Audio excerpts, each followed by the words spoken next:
हक्कासाठी पुकारलेला पोस्ट कर्मचाऱ्यांचा संप 100% यशस्वी।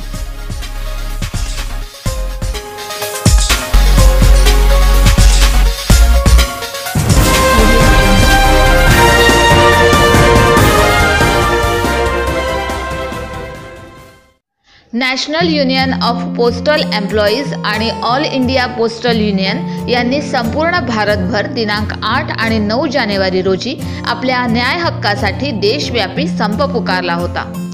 या संपात national union of postal employees Navi Mumbai विभागाचे सचिव दीपक तार यांच्या नेतृत्वाखाली नेरूळ पोस्ट ऑफिसमधील सर्व कर्मचाऱ्यांनी दोन्ही दिवस पूर्णवेळ कामकाज बंद ठेवून आपला सहभाग दर्शविला। विविध मागण्यांसाठी धरणे आंदोलन करण्यात आले। या संपाच्या माध्यमातून नवीन पेन्शन योजना रद्द करून जुनी पेन्शन योजना त्वरित लागू करण्यात यावी, ग्रामीण डाक सेवा कर्मचाऱ्यांना कमलेशचंद्र कमिटीचा अहवाल लागू करून त्यांना खात्यात समाविष्ट करण्यात यावे, किमान वेतन व फिटमेंट फॉर्म्युला पुनर्गठित करण्यात यावा, खाजगीकरण व कंत्राटीकरण त्वरित थांबविण्यात यावे, MSCP प्रमोशनसाठी आवश्यक बेंच त्वरित रद्द करावा, 5 दिवसांचा आठवडा लागू करण्यात यावा, MSCP आणि RTP व इतर बाबींबाबत हायकोर्ट व सुप्रीम कोर्टचा निर्णय त्वरित लागू करण्यात यावा, या प्रमुख मागण्या करण्यात आल्या आहेत।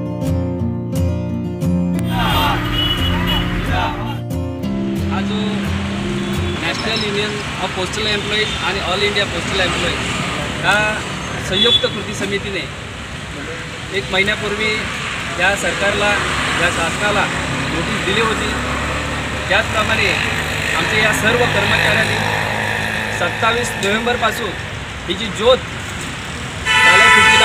लावली होती, ती ज्योत खऱ्या अर्थाने आज आम्ही या संपाच्या माध्यमातून या शासनाला आम्ही आज दाखवत आहोत।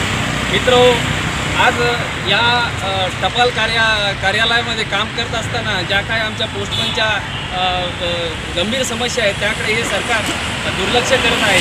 2010 पासून या खात्यामध्ये अद्याप पोस्टमन आणि MPची भरती झालेली नाही आहे।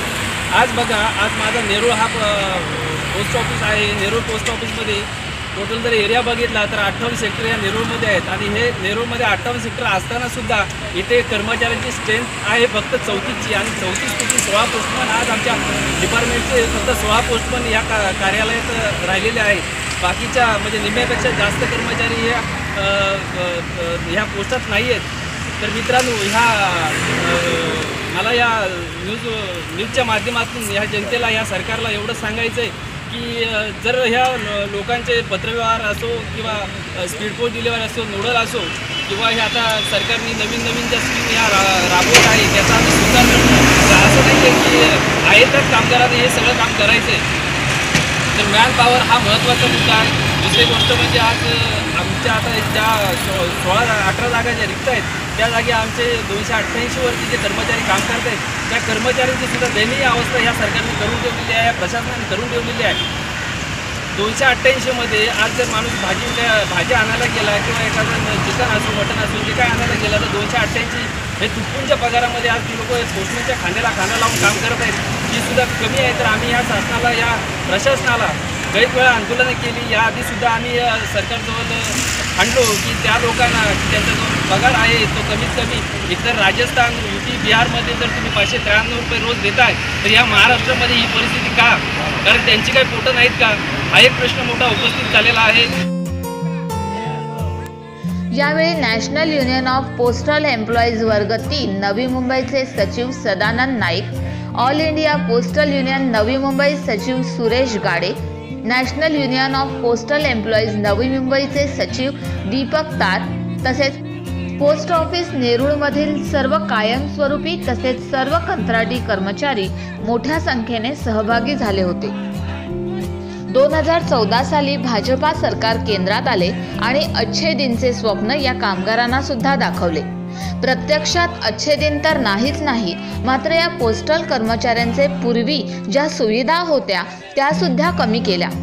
या 4 वर्षात नवीन कर्मचारी भरती केली गेली नाही। कंत्राटी कर्मचाऱ्यांना इतर राज्यात 500 पर्यंत रोज दिला जातो, मग महाराष्ट्रात का नाही?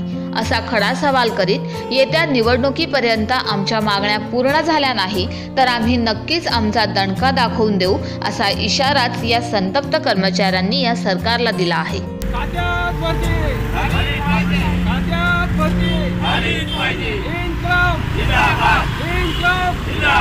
बातम्यांच्या ताज्या अपडेट्ससाठी आम्हाला सबस्क्राईब करा, लाईक करा, शेअर करा आणि कमेंट बॉक्समध्ये आपली प्रतिक्रिया नोंदवा.